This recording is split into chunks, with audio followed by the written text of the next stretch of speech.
Migrante, may kakampi ka.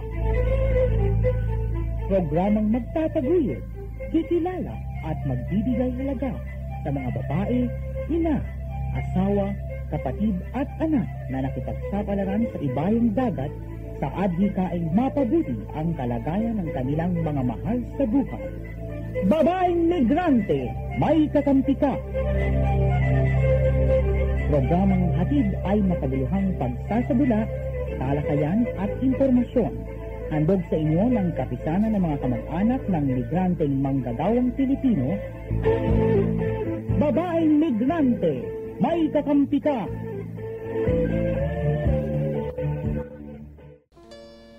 Nais kong mabuhay sa haba ng panahon. Isang magandang umaga po sa ating lahat mga kaibigan. Na ika'y kapiling ko ang aking buhay. Kamusta na yung ating mga kakampi dyan? Ha? Ito yung mga panahon na walang pasok sa eskwela. Ano po? Kaya binabati natin ang lahat ng mga magbabakasyon. I'm sure happy kayo sa mga inyong mga lakwatsa ngayong panahon na ito. Ano? Panalangin. At sa lahat naman ng mga nagsuswimming, yung mga kakampi ko dyan, yung mga nagsuswimming, ingat-ingat din kayo sa mga sa mga swimming pool pa rin, lalong-lalo na dun sa tingnan nyo muna ano na bang klase ang tubig na nandyan, ano? Kasi siyempre sa dami po ng nagsuswimming sa mga panahon na to, dahil mainit nga ang panahon, baka magkaroon naman ng ibang reaksyon dyan sa water dahil kadalasan hindi na napapalitan yung tubig na yan. At doon naman sa mga magsuswimming sa mga karagatan, di ba? Medyo mag-iingat din, dapat ay huwag tayong lulusong sa tubig kung wala tayong proteksyon sa ating katawan dahil sa init. Yan. Di ba kung covered court yan, ano? Pero yung iba na magsuswimming sa mga beaches, kailangan po ay medyo dapat tayo ay may proteksyon sa dito sa init, no, sa araw, dahil medyo pagka sumobra ang exposure natin sa sunlight, medyo iba po ang nangyayaring reaction sa ating balat. Ako'y mabibigo. At para naman doon sa ating mga OFWs, magandang Sabado po ng Abril. Ito yung huling Sabado ng Abril, ano, sa mga OFWs na magsisidating ay welcome kayo dito sa Pilipinas dahil medyo mainit nga, ano. Pero hopefully maging happy naman kayo, lalong-lalo na doon sa mga OFWs na ang kanilang anak ay nagsipagtapos ngayong taong ito. Ang aking buhay sa'yo. At doon sa mga hindi naman pinalad na mga OFWs, ang kanta pong ito ay para sa inyo.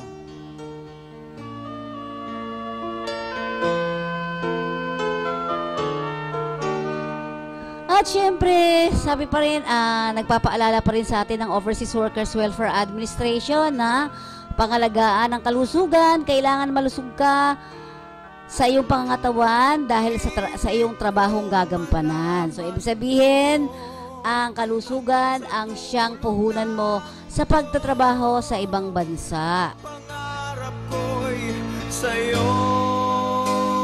Ayan. At syempre, paalala pa rin natin, lalong-lalo na ito'y galing naman sa POEA, mga paalala nila. Bago kayo mag-abroad, siguraduhin ninyo ang inyong mga papeles sa hindi peke.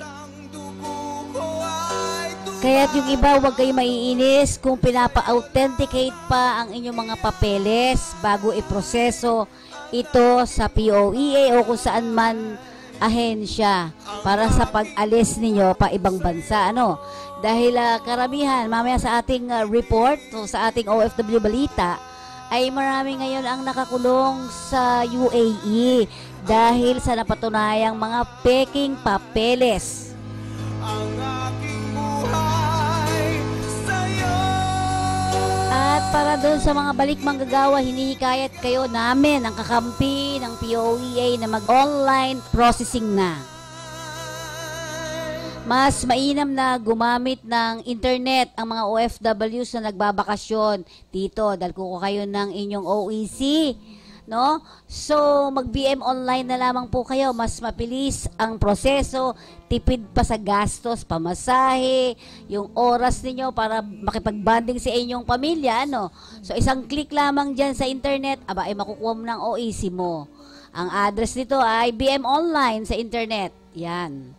Sa mga hindi naman kwalipikadong gumamit ng BM Online processing, gaya ng mga OFWs, wala pang database sa POEA, maaari kayong manghingi ng appointment. Huwag kayo munang pupunta ron para lamang sa pagkuha nito. Kailangan may appointment kayo para mas ma-assistihan kayo doon. Kailan may di magmamahal. At para naman doon sa ating mga kakampi, no, pwede kayong sumilip sa aming blogspot. Maraming mga iba't ibang mga balita doon.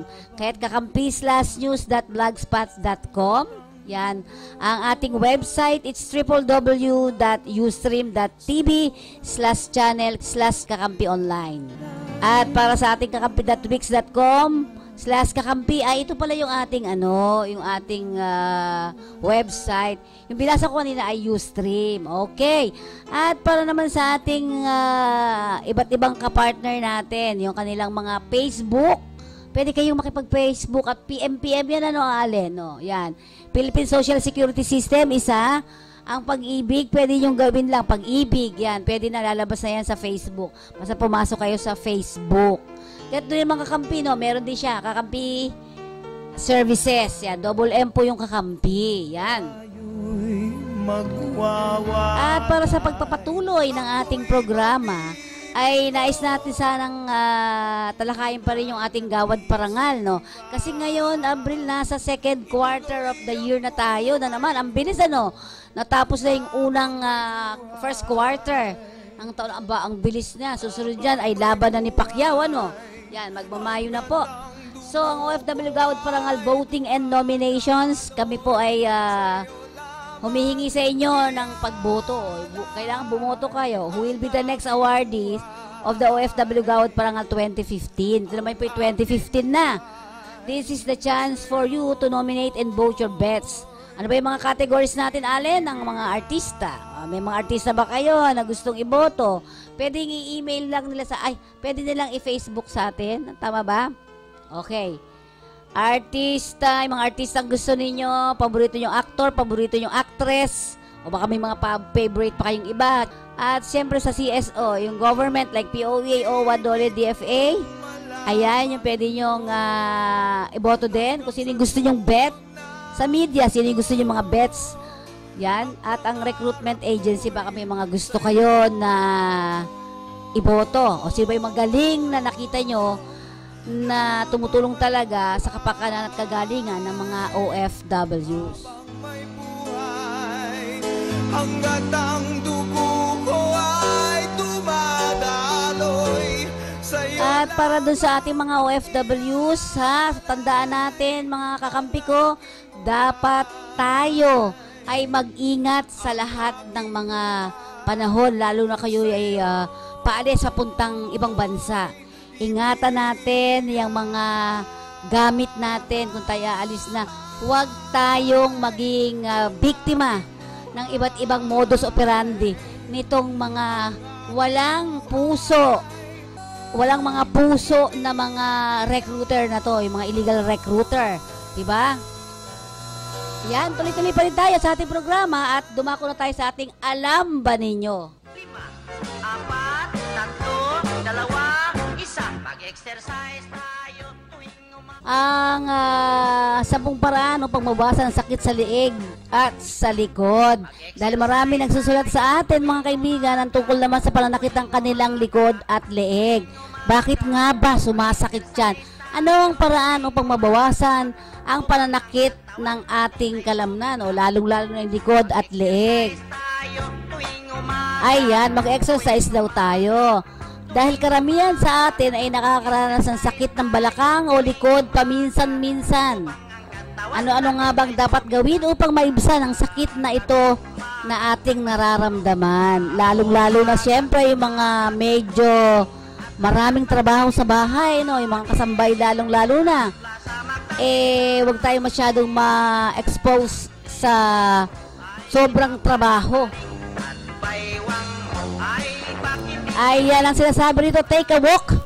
Gawing regular ang ehersisyo sa pamamagitan ng paglalakad. Dahil pinalalakas nito ang ating muscle tone at nakakatulong upang mabawasan ang stress ng ating katawan. Karamihan sa atin, lagi nakaupo at nanonood ng telebisyon o di kaya sa harap ng computer, hindi nakakatulong sa likod. Kung may pagkakataon o galing ipahinga ang iyong mata at stretch ang binti sa pamamagitan ng paglakad, hindi lang mabuti sa inyong kabuuan ng kalusugan ng paglalakad, nababawasan din ang masasakit na likod tulad ng pagkakaupo ng matagal na oras. So ayan, take a walk. Breathe deeply. Malaking buntong hininga ay nakakatulong upang mabigyan ng tamang oxygen o hangin ang ating lungs at makakatulong ito para din makakatulong din sa papaupo ka ng diretso ka habang humihinga, o kapag nakaupo ka raw ng diretso, inhale, exhale, yon, huminga ng malalim. Kahit nakaupo ka, ay makakatulong din daw yan. Give your time to relax. Kapag dumating na sa punto ng inyong trabaho at sa lugar ng iyong pinagtatrabahuan ay nagiging stressful na para sa iyo, bigyan mo ng pagkakataon ng sarili mo, kaibigan at kakampi ko, magpahinga at mag-relax. Ang pananakit ng leeg o balikat ay tanda ng ikaw ay nai-stress na. Mag-exercise tayo. Ayan, pwede raw daw magbabad sa bathtub na may aromatherapy oil, masahe ng buong katawan o sa kabuuan. Ang pagbibigay ng oras sa sarili ay makakatulong sa iyo para matanggal ang stress. Get regular massage. Allah, ito gustong-gusto ko to, masahe. Kadalasan kapag inaabuso natin ating sariling sobrang pagkapagod, ang ating katawan ay nagbabayad. So makakaramdam tayo ng paninigas ng muscles o pulikat, panghihina ng katawan, pagkasakit at iba pa. At ang mga ito ay mangyayari kung hindi natin bibigyan ng pagkakataon ng ating sariling magpahinga o mag-relax. Isa, dalawa, tatlo, apat, lima. So dapat seryosohin natin na paminsan-minsan o parati-parati masahihin ang mga naninigas na muscles o ugat sa katawan para mapanatiling maayos ang daloy ng dugo. Tuwing umaga, Kumain ng mahusay. Kung ikaw ay nagmamadali, gustong tapusin ang kabinbing trabaho, nakalimutan mo magpahinga o kumain kapag lunch break, madalas sasabihin mong gusto mong tapusin ang trabaho mo kaya hindi ka na kumakain ng lunch. At kung kakain ka man, mas madalas na junk food ang iyong kinakain, soft drinks at chips. Ito hindi nakakatulong dahil ang fat, sugar, salt at chemical sa sangkap ng mga junk food ay nagdudulot lamang ng karagdagang pressure sa iyong sistema na nagpapadagdag ng stress. O sa mga bata, wag kayo kakain ng mga junk food, wag daw magsa-soft drinks, aray, nako. Samantala, mga pagkain tulad ng oatmeal ay sangkap ng anti-inflammatory at mga prutas at gulay na mataas sa mineral tulad ng potassium at magnesium ay nakakatulong upang maibsan ang pananakit ng muscle sa inyong likod at leeg upang kayo ay ma-relax. upang ang katawan natin ay sumigla. At syempre, try some yoga. Yan, matutong pumili, humingi ng rekomendasyon mula sa isang healthcare professional. Yun, pwedeng mga stretching, breathing upang makatulong sa inyong leeg at likod. Yan. Kahit pala hindi ka nag-jogging, lumalabas, pwede naman yung inhale, exhale, tsaka mga stretching. Kahit anong bagay na ginagawa pa ulit-ulit o ginagawa sa mahabang oras, maaaring magdulot ng pinsala sa atin. Kung ikaw ay nagtatrabaho ng mahabang oras sa harapan ng computer, dapat ay paminsan-minsan ay tatayo ka, kikilos ng katawan mo para makapag-stretching. Yan. Bend your knees. Yan, bend your knees. Para marami ang nagsasabi kapag ikaw ay dadampot mula sa sahig, dapat i-bend mo ang iyong mga tuhod. Yan. para hindi mahirapan ang iyong likod kung ikaw ay yuyuko. Sa pangparaan o pangproteksyonan ang likod. At kapag bubuhating mabigat na bagay, gagamitin ang muscles ng tiyan. Yun, dapat ititigas mo yung tiyan mo kapag ikaw ay nagbubuhat ng mabigat. Tayo tuwing umaga. Ito yung sa last natin, don't sleep on your stomach. Paano yun? Don't sleep on your stomach. Katawan natin ay sumigla. Madaling sabihin na hindi ka makatulog na nakadapa, pero dapat nang tanggalin ang ganitong nakaugalian. Maaring hindi mo maramdaman dahil sa bata ka pa, pero kapag ikaw ay nakaedad na, dito mo mararamdaman ang pananakit ng leeg. So hindi dapat natutulog ng nakadapa. Yan yung ating mga paalala sa inyo, ha? Kaso mo, kamay ay susuntok-suntok sa... At dumako tayo sa ating ikalawang alam ba ninyo? Alam ba ninyo na katatapos lamang ng isa na namang big event nitong April 22, no? Na kung saan ay nagkaroon na naman ng Earth Day celebration. O kung ba parang dito ako nga parang sinasabi ito, pinapaalam sa mga tao ang pagiging bahagi natin ng mundo. Ikaw, ako, tayong lahat ay bahagi ng mundo. May mga tungkulin tayong ginagampanan upang maisaayos o sirain ang kalikasan. Ibig sabihin, nasa sa atin ngayon kung paano natin maiaayos o sisirain ang kalikasan. Sa dagat dati kulay asul, Isa sa mga pangunahing kadahilanan kung bakit tumataas ang antas ng kamulatan sa kalagayan ng kalikasan ay dahil na rin sa pinsala sa sambayanan bunga ng kalikasan. Kumbaga mga kakampi ko ay naniningil ang kalikasan sa kapinsalaang gawa ng tao sa kanya. sa langit natin matitikman. Sobra at napakarami ng maaaring sabihin kasalanan ng tao sa kalikasan. Subukan natin tingnan isa-isa. Una, tingnan po ninyo to, ang simpleng pagtatapon ng iba't ibang uri ng basura na kung saan-saan lamang maaari itong magdulot ng pagbabara sa mga daluyan ng tubig. Yan, tapon dito, tapon doon, di ba? Ikalawa, ang walang habas nating pagputol ng mga puno sa kabundukan na nagdudulot ng malawakang pagbaha sa kapatagan. Isa pa itong kasalanan natin, ang malawakang pagmimina ng mga likas na yaman ng bansa na nagdudulot ng pagpatag o pagbubutas o pagbutas sa mga kabundukan na maaari ring magdulot ng pagbaha at pagkalason mula sa mga kemikal na ginagamit dito. Natin pag-isipan ang nangyayari sa ating Ang kawalan ng plano ng pamahalaan hinggil sa pagpapatayo ng pabahay kung saan-saan na nagdudulot din bilang kalamidad. Kung tayo dito, tayo doon, wala tayong plano kasi, walang plano ang pamahalaan sa mga pagpapatayo ng pabahay kung saan-saan na nagdudulot din ng di mabilang na kalamidad. Isa pang dahilan o isa pang kasalanan natin ay ang kawalan ng maayos na infrastruktura hinggil sa tamang daluyan ng tubig patungo sa karagatan.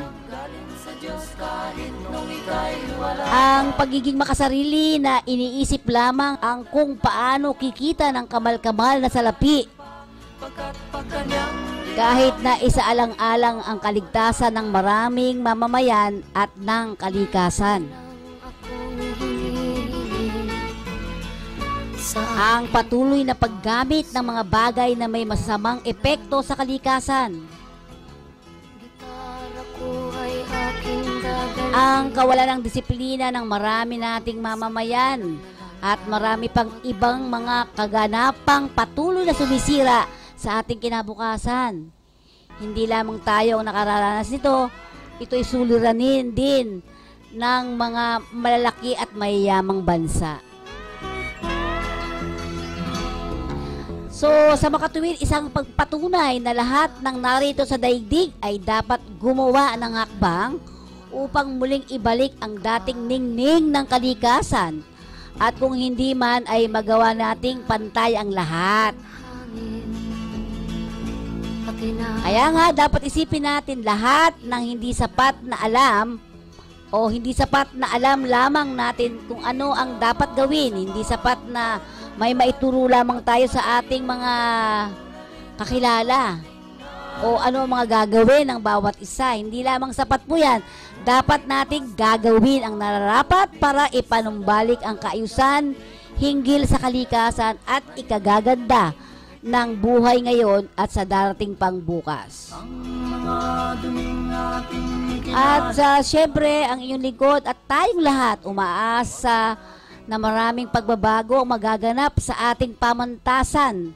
Hindi dahil sa nakikiuso lamang tayo, kundi ito ay isang pangangailangan dahil kailangan natin maisakatuparan ang mga nais natin para sa ating kinabukasan.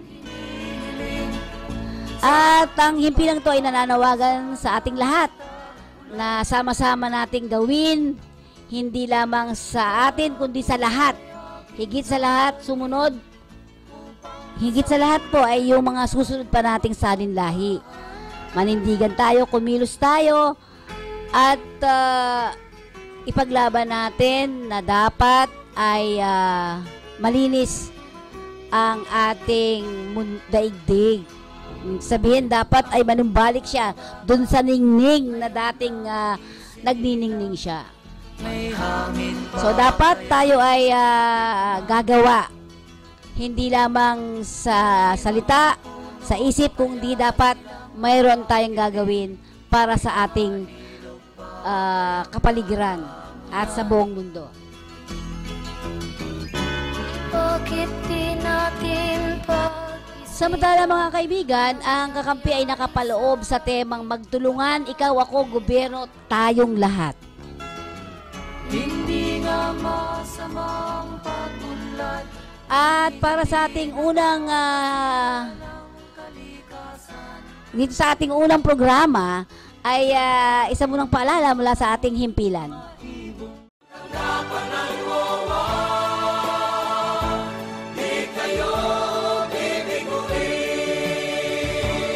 OFW ka ba? Siguraduhin OWA member ka paglabas ng bansa.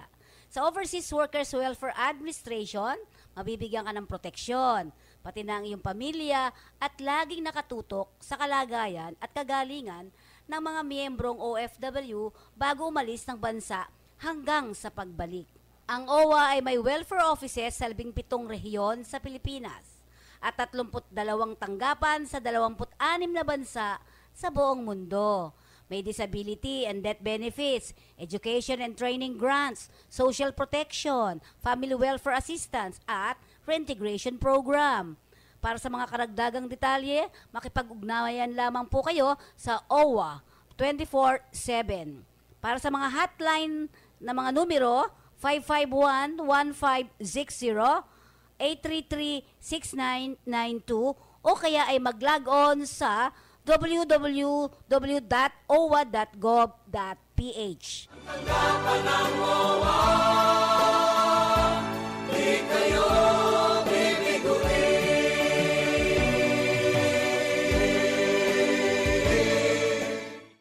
Ma'am, magpapaalam na sana ako. Bakit? Saan ka pupunta? Mag-abroad na po ako. Gasoline boy sa Middle East. Mabilis nga po eh. Direct hire kasi. May-repair kasi ako ng kababata ako sa employer. Ano? Direct hire? Hindi ba bawal yan? Wala kang proteksyon kung ganyan, ha?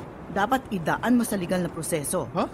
Ganun po ba? To find out more, log on to www.poea.gov.ph or call the POEA at 722-1144 or 722-1155.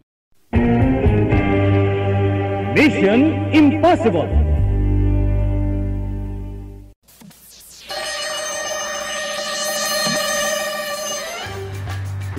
Okay, para sa ating Mission Impossible, ang mission natin ngayon mga kakampi ko ay nakapatuon sa ating mga OFWs. Of course, siyempre, dahil ang ating pag-usapan ay tungkol sa pre-departure orientation seminar.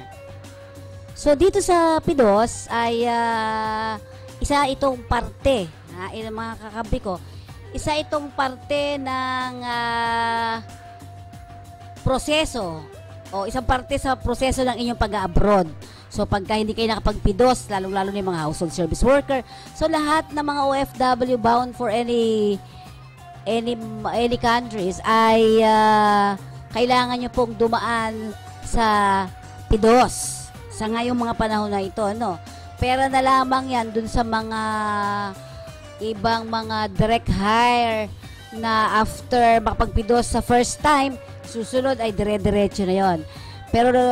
Pero I'm sure sa ngayon po kasi ay pinipilit din o mandatory kasi yung pagpipidos.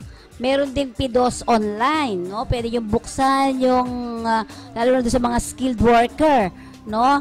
At direktang i-click lamang ninyo yung Overseas Workers Welfare Administration. Hanapin niyo yung PIDOS online, nandoon na po yun. At inyong pwede kayong mula doon sa internet ay maging malaman nyo yung iba't ibang paraan o proseso ng pag-abroad. Yan, iba't ibang module po kasi yung nandoon. Pero tayo, bilang doon sa lalo na doon sa mga nagpaplano na mga ibang bansa. So, ang mission ko ngayon sa inyo ay tingnan natin, dito kasi sa PIDOS, ang lagi natin tinatalakay o ang lagi natin sinasabi, bakit ba aalis ang isang Pinoy, Pilipino? Halimbawa, paalis ka na pala. Yan ang mga tanong natin dyan. Paalis ka na pala, ano ang mga dahilan mo para sa ikaw ay lalabas ng bansa? At syempre dito sinasabi nga natin ang mga kadalasang sagot nila ay walang trabaho dito. Kasi tinatanong po natin sa kanila, bakit ka aalis? Ang sagot nila, karamihan, lalong-lalo na doon sa mga kababaihan. Kasi po, ang PIDOS natin ay para sa mga household service worker. Ang kakampi po ay nagpipidos. So, marami mga iba't ibang kadahilanan ng mga sagot nila ay tulad ng sa mga babae ito yung mga household service worker, katulad ng sinasabi nilang wala silang trabaho dito mapasukan. Kung meron mang trabaho dito sa Pilipinas ay maliit daw ang kita nila. At ang ilan naman wala talagang trabaho at kailangan nilang madagdagan ang pera nila para sa pag-aaral ng kanilang mga anak.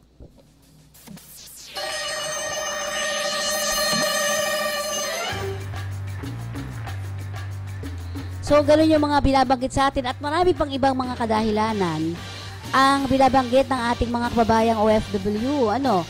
Pero, yung sa ilan naman na nagsibalik na rito, sinasabi naman nila, hindi naman lahat ng ating dinidiscuss o pinag-uusapan dito sa ating programa ay puro hindi magaganda. Siyempre, sa 10 niyan, 3 lang dyan ang hindi maganda. Pero kadalasan naman ay nagtatagumpay naman yung ating mga kababayan. So, tinatalakay din natin sa PIDOS, ano nga ba ang naibibigay na kabutihan sa pangibang bansa. Ang mga nakuha natin, ito ang sinasabi nila, natupad ang kanilang mga pangarap sa buhay. Kung may plano ka sa pag-aalis, kailangan meron kang malinaw na plano at dapat na paghandaan.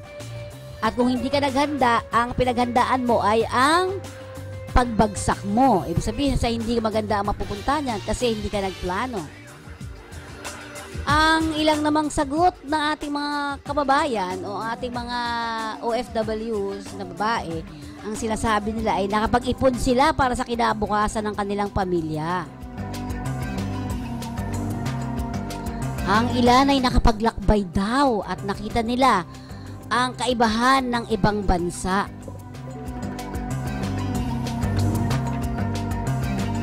Nakatulong din sila sa kanilang pamilya.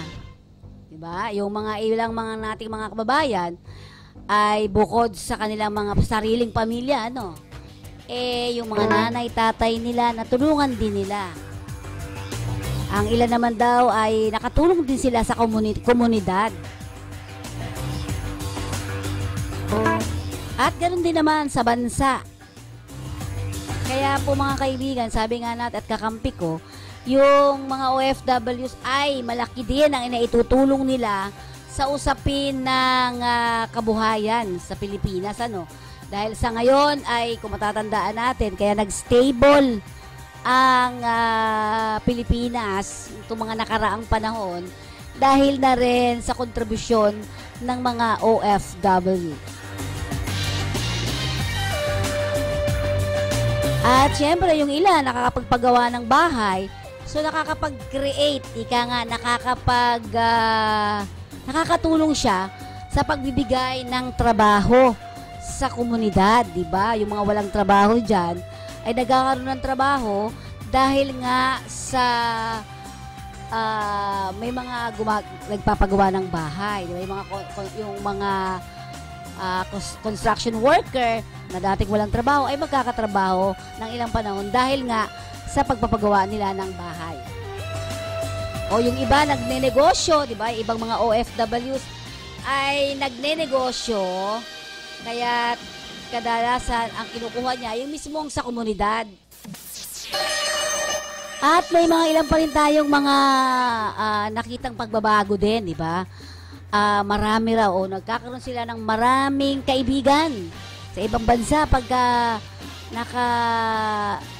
salamuha ka sa ibang mga kapwa mo nagtatrabaho doon ay nagiging kaibigan mo. So panibagong kaibigan ang nangyayari dyan at kakampi mo pa, of course. At mula dito ay nagkakaroon o napapaunlad mo ang iyong sarili, nag-iiba ka, di ba? You change dahil sa ibang larangan na naman ng trabaho, kaya nababago mo yung iyong sarili. Minsan nagiging dahil sa dami mong experience, bad or good, ay nagiging maganda ang mo sa sarili mo, di ba? Yung parang nagiging matured ka, tapos siyempre kapag lahat ng problema ay natapos mo, parang ikaw ay very strong ang personality mo na. Yan. Pero syempre, ang kaakibat nito mga kakampi ko, yung mga pagsubok na harapin mo sa pag-alis mo. Yan. Maraming mga kaakibat na pagsubok mga kakampi ko ang nangingibang bansa. Well, handa na ba ikaw na mapalayo sa iyong pamilya? Isa yan sa dadaanan mo, no? Mapalayo ka sa pamilya mo at kapag malayo ka sa iyong pamilya, ang lungkot niyan mga kakampi ko. Sobrang lungkot, Kakulangan din sa pera doon mga naiwan mong pamilya. So minsan, dahil sa naggamit mo lahat ang pera ninyo para sa pag-abroad, wala kang naiwan sa pamilya mo, maiisip mo rin yun na ba walang pera, walang kakainin ng pamilya ko ng ilang buwan.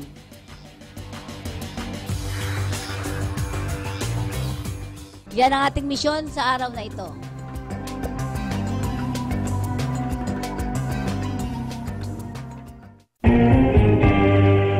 Mission accomplished. OFW Headlines. Direkta, sariwa, napapanahon. OFW Headlines.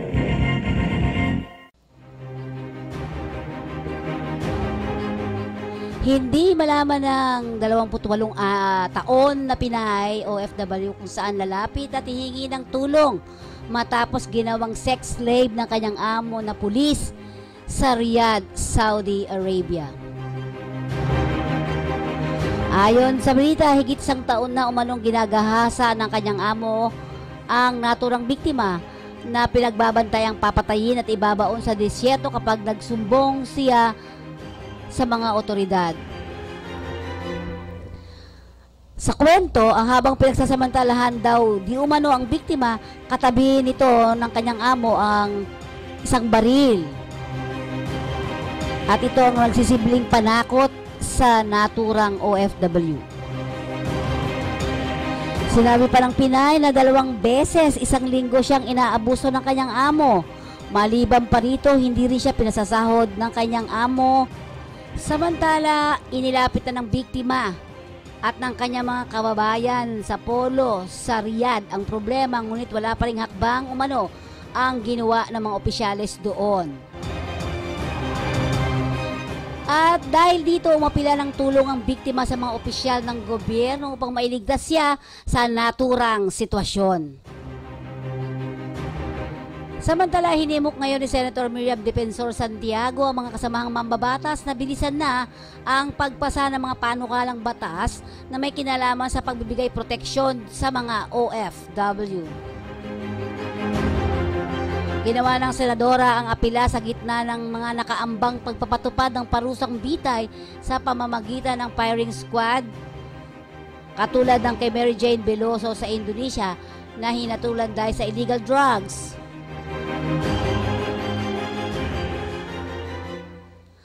Ayon kay Santiago, ang kaso umano ng mga OFW na nasa death row ay hudyat sa Senado na bilisan na ang pagpasa ng mga batas para sa mga manggagawang Pinoy sa ibayong dagat. Tinukoy pa ni Santiago na meron na rin siyang sulat noon pa na nananawagan ng bigyang prioridad ang panukalang batas para sa mga OFW, kasama na ang ilang mga resolusyon at pag-imbestiga sa ilang insidente ng illegal na recruitment sa pamamagitan ng internet o online recruitment.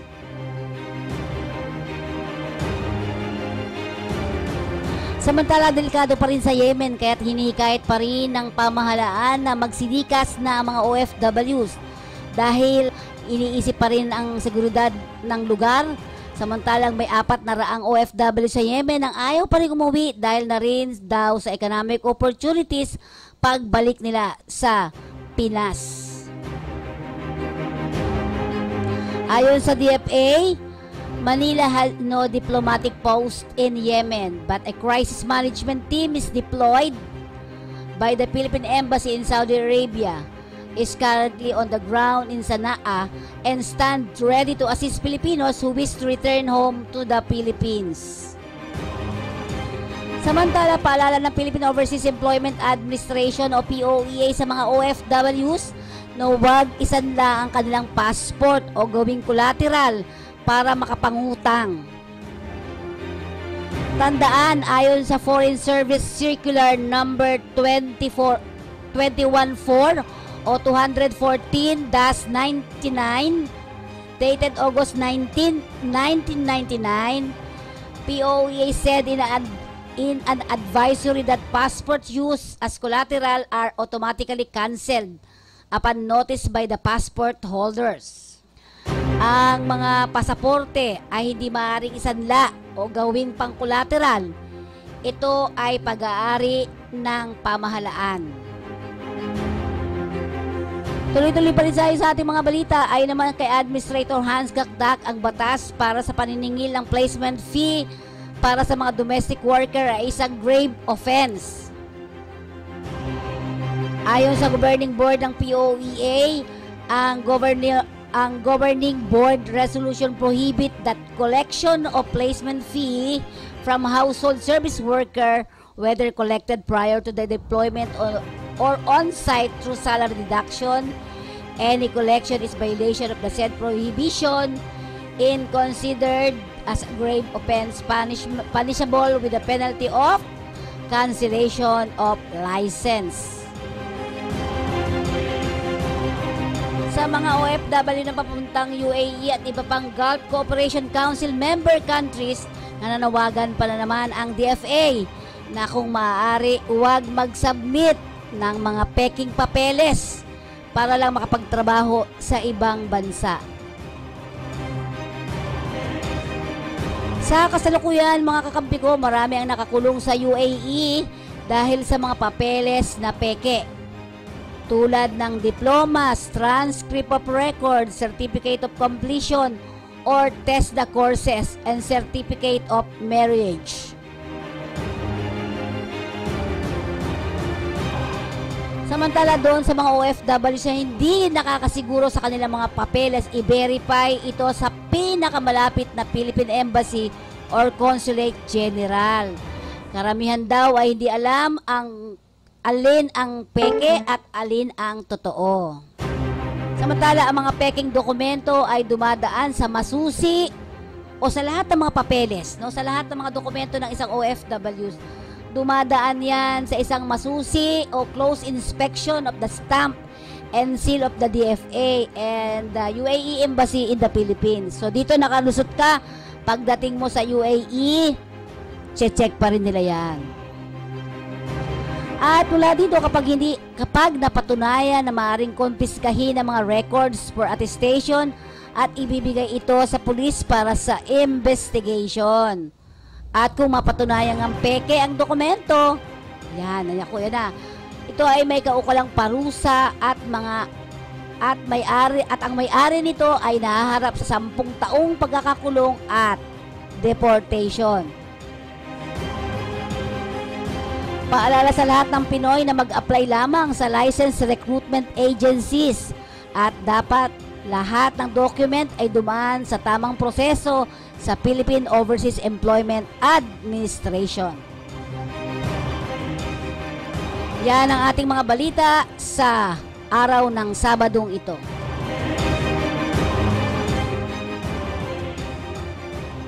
At tuloy-tuloy pa rin sa ating programa, isa mo lang paalala mula sa ating himpilan.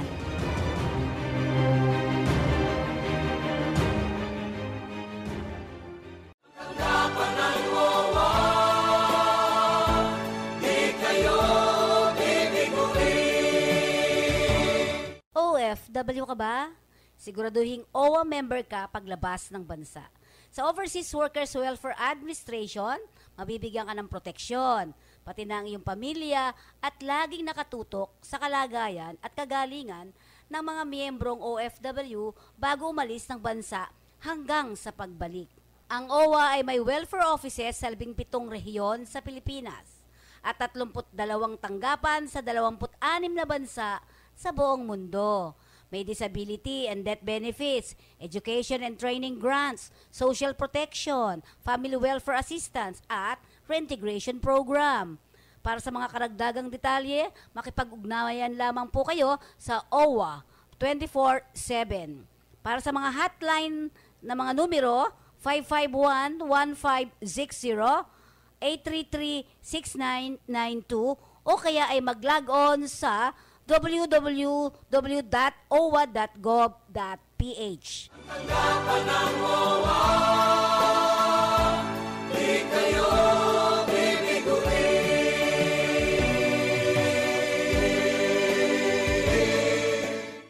Nay, bakit ba kayo nagmamadaling mag-abroad? Di ba't may gera pa doon sa pupuntahan ninyo? Anak, nagmamadali ang employer. Ang laki na ng binayad ko, baka maunahan pa ako ng iba. Tsaka baka iban pa ng gobyerno ng pag-alis eh.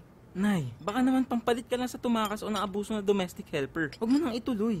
Huwag sumugal sa iligal.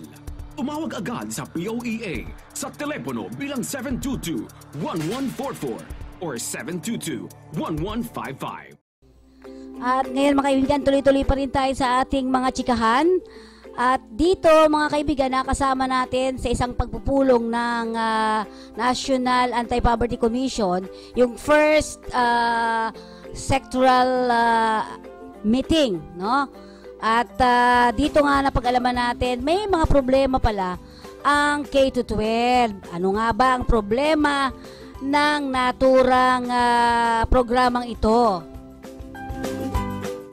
So, yun yung issue nila. So, ito yung ibang issue sa totoong buhay. No? At kung paano natin ito aayusin, kinakailangan i-challenge no? Yung gobyerno, DepEd, at yung Senado. Ngayon, sa akin naman, sa TTC, no? At sa iba't ibang mga organisasyon ng mga teacher, tumututol tayo dito no? Sa batayan, nakikita namin na walang kahandaan. No? Kasi ang main feature nitong K-12 program is the senior high school program. Nasa kasalukuyan po ay hindi talaga pa in place no, kung paano ito gagawin. No?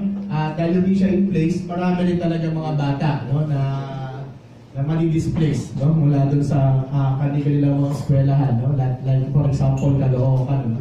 Ang Caloocan po has 1.6 million population. at nakatakda lamang mag-offer ang Caloocan, ang Department of Education Caloocan Division ng 7 senior high schools na mag-open. We have 30, right now, we have 30 high schools po, secondary schools in Caloocan City.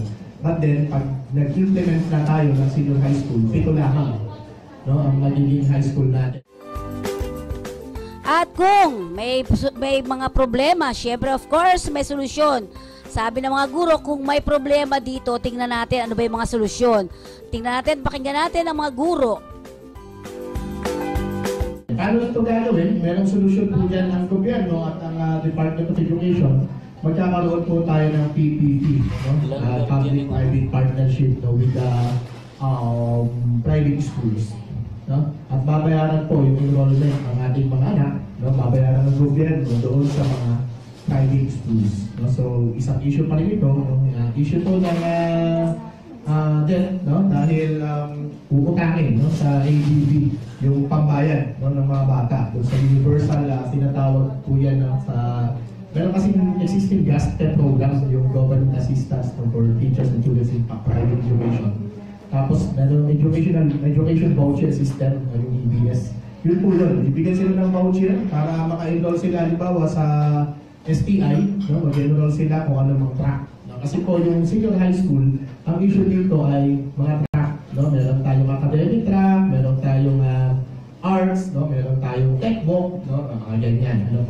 So, may mga usapin po dito na talagang may mga areas na hindi makakapag-offer ng senior high school. At kung makapag-offer man, baka hindi fit, or hindi accessible dun sa mga bata na nandun sa area, or malayo sa kanyang interest. May mga ganun po tayong issue. Kaya napakalaking issue niya, it's a very comprehensive issue na hindi mo dapat lang itulak basta-basta. We appreciate na yung init ng Aquino administration na isulong itong K-12 program, sapagkat sa tingin namin, yung ating curriculum, yung ating education system sa Pilipinas. At doon kami nagkakasundo. And even yung senior high school program ay, to some extent, ay na-appreciate namin. Dahil kaya na lang ang walang ganito. Pag graduate natin ng mga bata natin ng 4th year high school, matukulitin na po yan. Kaya hindi na mag-aaral. Hindi itong programa sa lahat ng bansa sa buong mundo, maliban sa 2 pang bansa, maliban sa atin na medyo unstable talaga. At syempre, tinanong din natin yung mga nag-report, yung mga teachers group. Ano nga bang gusto nila sa K-12 na ito? Ano nga ba? Mahirap ba? Ano ang gagawin?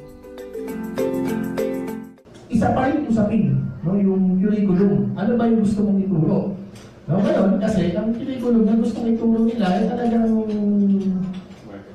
market demand. Yes, yung cheap labor, demand, doon sa ibang mga bansa. So, naka-tune in, itong program na to doon sa ang daming mga neoliberal policies, kasama na dito yung ASEAN integration, yung flexibilization ng labor, So, this is not just an education issue, but it is a social issue, a political and social issue talaga itong K-12 na kailangan natin basahin. At kaya kami nananawagan ng pagpapahinto nito kahit pansamantala lang, kasi pag nakikita namin, pag nasuspend siya, ibig sabihin eventually, baka hindi ito matuloy. At ang pinaka-importante ron na pag-uusapan, nagiging sentrong issue ng buong mamamayan, ng buong bayan, ng buong bansa, yung education issues, na dati ay nandun lamang sa mga gilid.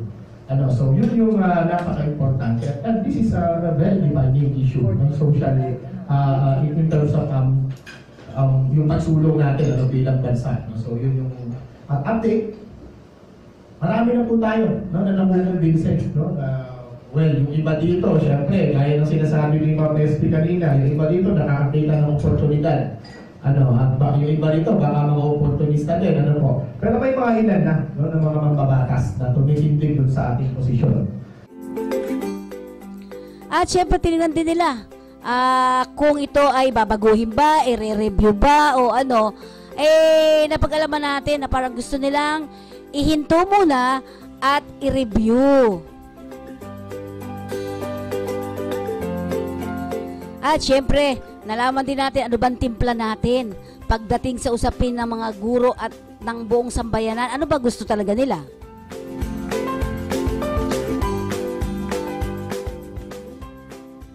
Si Trillanes naman, in fairness to him, siya lang po ang bumoto ng no nung diniliberate no, sa plenaryo ng Senado yung K-12. No? Siya lang. At least consistent yung mama. No? Lalo na ngayon, di ba? Siya magiging consistent ngayon. Ano po? Si Senator Cayetano, no, noong 2020, nung ipapasa po ito, no, siya rin yung nagsingit ng automatic review.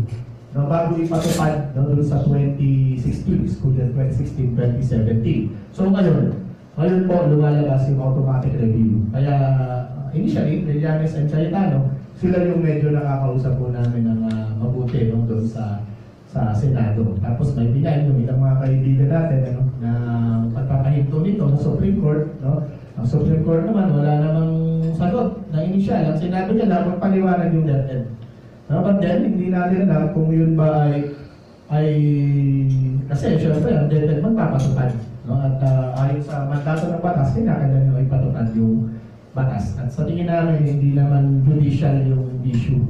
So mga kaibigan, tingnan natin ngayon ang National Reintegration Program ng, well of course, ng Overseas Workers Welfare Administration tungkol dito sa 2 billion reintegration program para sa ating mga OFWs, yung mga nagbalik na OFWs. Ano na nga ba? Paano nga ba ito ma-avail ng ating mga kababayan? Yung 2 billion pesos ito.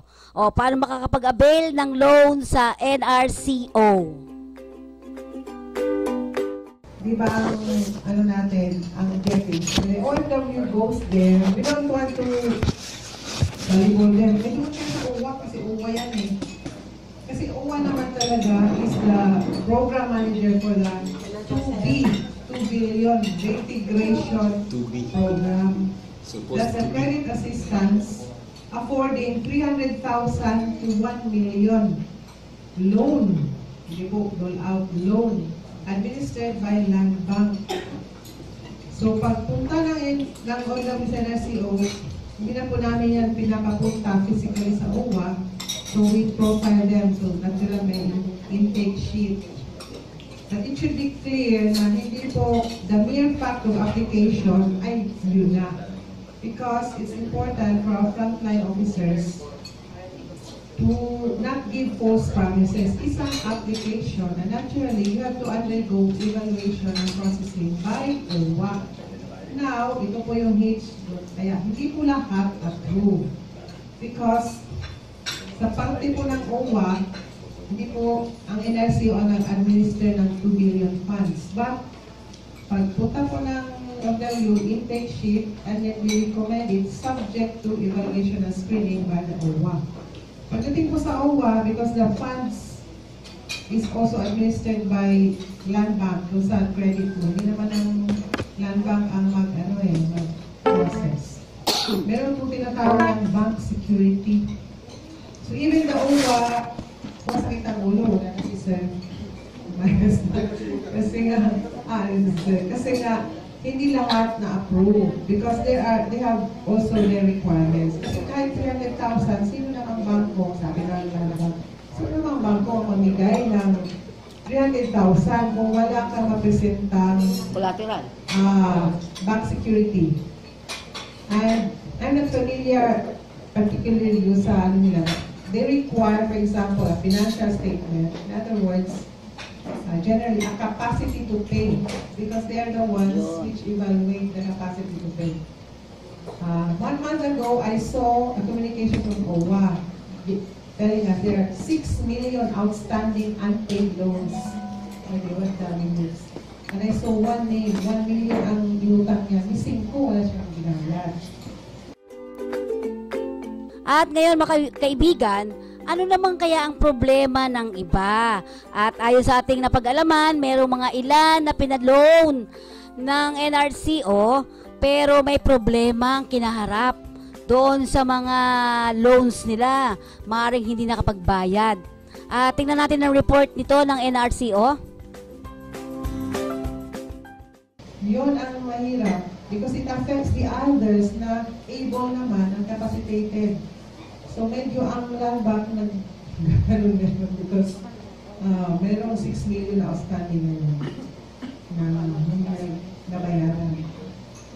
One time, invite ako ng OWA, they call it PMC, the Project Monitoring Committee. Land Bank was there, nandun yung mga big wigs ng Land Bank, Vice President, siguro. Administrator Becky Calzado was there. Kasabi nga ni Becky, pwede ba, taruhin nyo yan kasi kami yung nakapronta. Ang sabi namin ganito, pagdating sa inyo, ano ba kasi ang require nyo? Kasi different land banks, different requirements. Just make it clear to us so that we can relate to the others na klaro na hindi po ito, when you apply yun na that something is missing, may gap sa communication. It's just an application. Land bank is the one evaluating. But just the same, Land Bank and OWA have quarterly meetings dito. But the fact is, ngayon may outstanding unpaid loans 6 million. Kaya namin di siguro nag-ano ng OWA. Amin nag-land bank, nag-higpit. But OWA is much aware of this. What NRC is doing, we are now exploring with banks, one bank at least, mula pangalanan. At syempre, samantala, ang Overseas Workers Welfare Administration naman ang tatanungin natin, ano nga ba ang ginagawa nila para itong mga OFWs ay makapag-avail? Sabi ko, pwede ba babaan nyo naman 300,000 below because not all OFWs are ready to avail of credit assistance. Ganun kalaki. Wala naman sa capacity mag-manage ng business na ganun kalaki. Natural, mag-fail yung business. Paano pa nila babayaran? Diba, can you give us a credit loan window 300,000 below? Baka yun lang muna ang kaya ng OFW.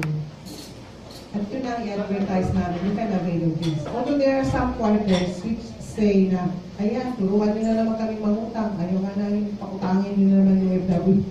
Ayaw namin. So, it's a choice, it's just an option. 10,000 below, we have income over already with the bank, may kailangan.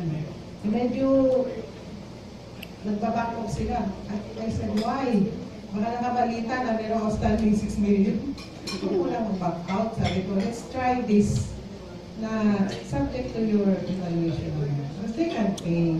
All they need is a little enhancement sa kanilang business. Meron naman, we're talking about the entrepreneurial group na merong counterpart na idadagdag lang yung income. So, totoo yun na dapat somewhere makorek yung sa PIDOS na the mere fact of application does not mean you can avail because you will be subject to evaluation schedule. Pero yun, mami, yung galing sa ano eh? Sa PIDOS? Sa OWA. Sa OWA. Oh, ito yung yan. Kinokorek na namin niya. Pwede ba huwag yung pasahin? Dahil nga, o baka naman somewhere nag-reviews na yun na yun, pero hindi naman. It frustrates not only the OFW, pati yung implementer. Hindi naman namin. So that has to be. Ayan, no, diba?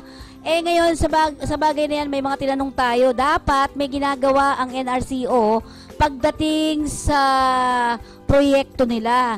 Dahil kung titingnan natin, mababa ang availability ng mga, mababa ang nakakaalam pa. Una, ang nakakaalam, ano nga ba itong NRCO? At sumunod dyan ay yung mga nag-a-avail ng mga loan ng mga OFWs. Napakababa nito. Ano naman gawa kaya o anong ginagawa ng NRCO para makatulong sila sa mga OFWs? Ayan, sana may natutunan tayo dun sa ating mga na pag-usapang mga iba't ibang issue, no, na napaka-importante para sa ating lahat. At dahil dyan wala na naman tayong oras mga kaibigan, ito po ang inyong lingkod, Feni Codemus, nagsasabi sa inyong ang lahat ng problema ang ating kinakaharap, mayroong solusyon at dito lamang yan ha, dito lamang yan sa ating babaeng migrante, may kakampi ka.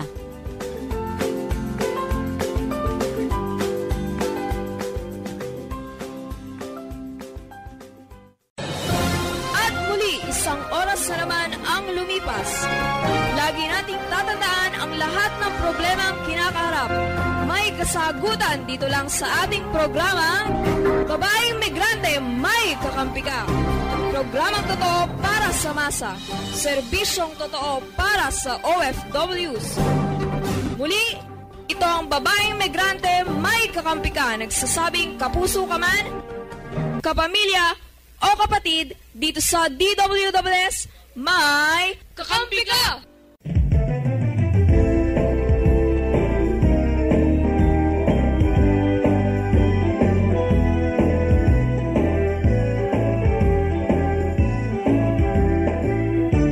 Inyong narinig ang isa na namang serbisyo totoo mula sa Babaeng Migrante, May Kakampi Ka. Maraming salamat po.